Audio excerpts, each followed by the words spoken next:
Sa ating po Katekang family, ka-Marfay family, yan, salamat po sa inyo kung wala po sa pagsuporta kay Marfay Vlog. Thank you po.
Si Tatang Leo, tatay ko yan.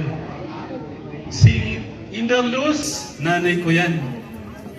Kahit kanino, ipagsisigawan ko na kayo yung tatay ko, kayo yung nanay ko. Na dinadalangin ko na magkaroon ako ng lakas na kasi yung pag-ibig na binigay niyo sa akin, gusto ko magantihan. Pagmamahal. Hindi lang sa yaman, hindi lang sa pera, mawawala kasi yun eh. Gusto ko kung ano yung binabaon niyo, tinuturo niyo sa amin, sa aming mga anak namin. Gusto ko yun din. Mas special yun eh, yung love, yung touch, yung care. Doon sa pagtanda niyo, gusto ko makasama ko kayo doon. Ako yung isa kami, mga anak niyo na mag-aalaga po sa inyo. Salamat sa pag-ubog sa aming mga puso. Higit pa sa kayamanan ng binigay niyo sa amin, ang pinamamanan niyo sa amin, yung pag-ubog sa aming mga puso, paano kayo mahalin, paano una sa lahat ang ating Diyos, mahalin ang ating Diyos, mahalin ang mga magulang, mahalin ang mga kapatid, mahalin ang kapatid. Yun ang hindi, yan yung gusto ko na mapamana din po sa mga anak ko. At maraming salamat sa ating Diyos na kayo ang binigay sa aming magkakapatid na magulang na gumagabay sa amin. Hanggang sa ngayon, nandun pa rin kayo. Isa pa, gusto kong magpulot sa inyo yung napakalawak ng pangunawa. Pangunawa sa lahat, sa pag-intindi, sa bawat isa sa amin. Thank you. Hinda. Salamat. Kung ano kami ngayon, kayo ang dahilan kasama ang ating Diyos. Maraming salamat sa inyong pagmamahal, sa inyong sakripisyo, lahat. Sana all, sabi ko nga minsan, sana lahat po ng mga magulang, hindi sa ano talagang kahit mapagmamalaki po kayo kahit kanino. Thank you po. Gusto kong ibigay yung oras ko na to para kay Tatang, para kay Hinday. Ito kasi yung isa sa mga moment nila na dapat mas yung effort. Maramdaman nila yung ating... Kasi minsan sa buhay po natin, kailangan may extra effort talaga. Para mas maramdaman nila yung ano. Tsaka sila din, parang ang saya kasi nila na yung mga, alam mo yung ano, yung lahat ng minamahal nila, makita nilang masaya. True. Alam mo yung ano, hindi ko alam yun ha. Na? Lahat ng bisita dapat may isang tray ng itlog. Wow. Oo. Kasi sabi kay Tita Flor, gusto ko yung mga hindi nabunot sa palaro, gusto ko lahat sila may isang tray na itlog. Walang uuwi palang luhaan. Oo, Masaya grabe. dapat lahat. Oo, ganun si Tatang eh. No? Oo ha? Gusto niya kasi lahat. Hindi niya maibigay ng todo sa isa. Lahat dapat meron. Tama. Ikaw na. Ikaw na, Tatang. Hindi man ko nasasabi to lagi, pero mahal naman namin kayo.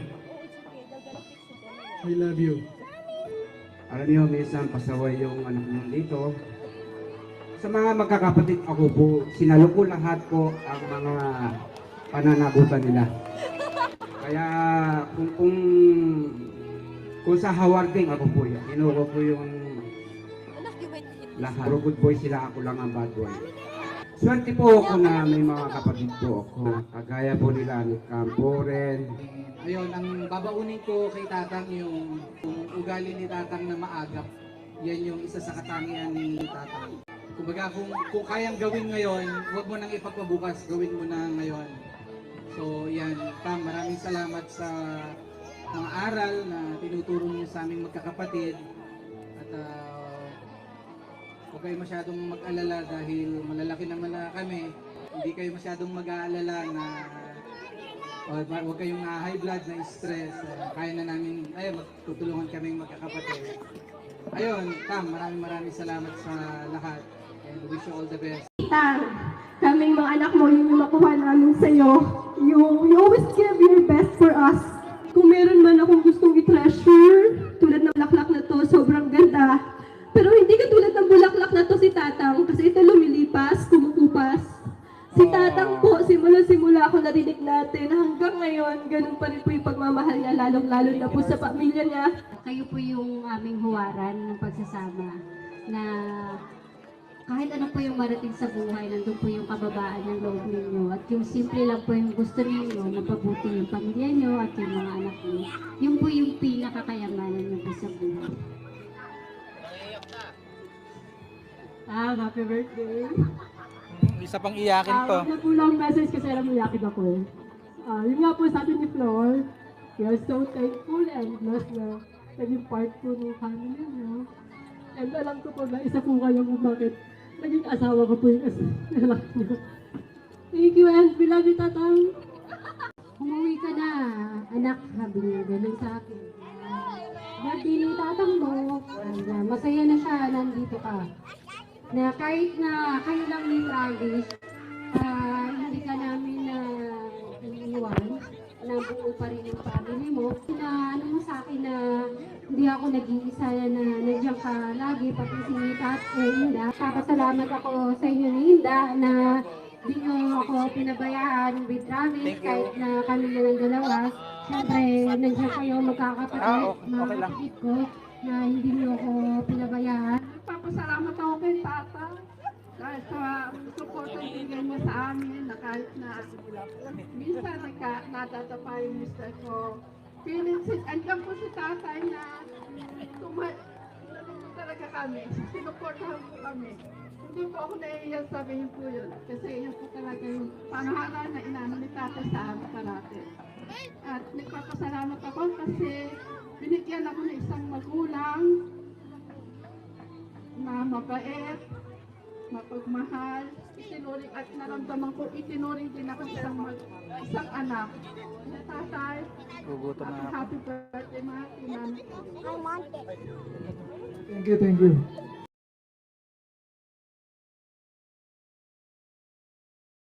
Please support Marfy Vlog. Subscribe and click the notification bell para updated kayo.